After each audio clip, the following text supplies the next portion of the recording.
just awesome. And we also get the other staple of the annual team-up, the explosions behind them after they morph. Yes, it's silly and cheesy, but like the Sparks thing, my theory is so much power concentrated in one spot causes an overload. Plus, hey, it's Power Rangers, it's supposed to be cheesy. Anyway, the fights here are just great, showcasing a number of different fighting techniques, from sword fighting to wrestling moves to just the use of their weapons. The stunt work is fantastic, and the Rangers all really come off as competent fighters, especially when you consider that they're managing to fight off the Psychos so well. It really shows that despite how strong the Psychos were last season, and even with their enhancements, they're no match for two battle-hardened Ranger teams. I should also note why this is such a great team-up. Anytime there's a crossover in, say, comic books, there's a risk that one team or hero will overshadow the other, questioning the competence or effectiveness of the other. With this team up, the two groups complement each other well, working together really effectively, and the individual fights with the Psychos show how in sync the two teams are. Using the lights of Orion and the Space Rangers' weapons, they appear to destroy the Psychos.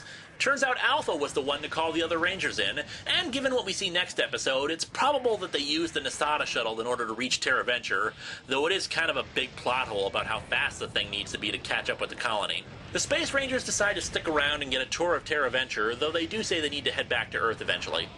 However, amidst the remains of the Psychos and the rubble, Psycho Pink crawls out, Deviat taking her to heal her injuries. It's immediately followed up by The Power of Pink, wherein Psycho Pink rips off the control device on her arm, saying she only cares about destroying the Pink Ranger and not any of the others. She tries to kill Trakina, but Villamax saves her with one quick move of his sword. She runs off, Trakina deciding to let her go and deal with the Pink Ranger. Psycho Pink, using the same kind of possession ability that we saw with Psycho Yellow last season, travels along Terra Venture's network until she ends up in Kendrix's computer. Kendrix has used the Galaxy Book to locate an ancient sword weapon before Psycho Pink reaches out of the computer and drains some of Kendrix's mind like last season. Kendrix and Cassie chase after her as she leaves Terra Venture, heading for the planet where the sword is located. They contact the other Rangers, but a group of Stingwingers come in to distract them. Psycho Pink finds the sword embedded in stone like the Quasar Sabers and is able to pull it out, fighting the two Pink Rangers. The sword grows larger with every blow. So I guess we have an explanation for why Cloud Sword in Final Fantasy VII is so friggin' huge. Cassie is forced to power down and her morpher gets separated from her. Psycho Pink smashes Cassie's morpher, draining the energy from it and causing an energy cyclone. Psycho Pink mutates to her monster form as she gains more energy, the cloud growing tall enough to affect Terra Venture.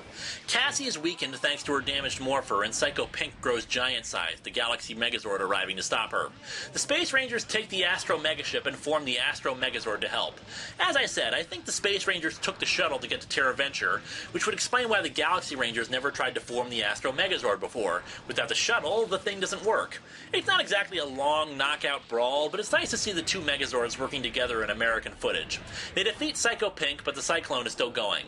With Cassie continually in pain, Kendrix takes out her Quasar Saber and goes into the energy cyclone, despite it continually harming and blasting her.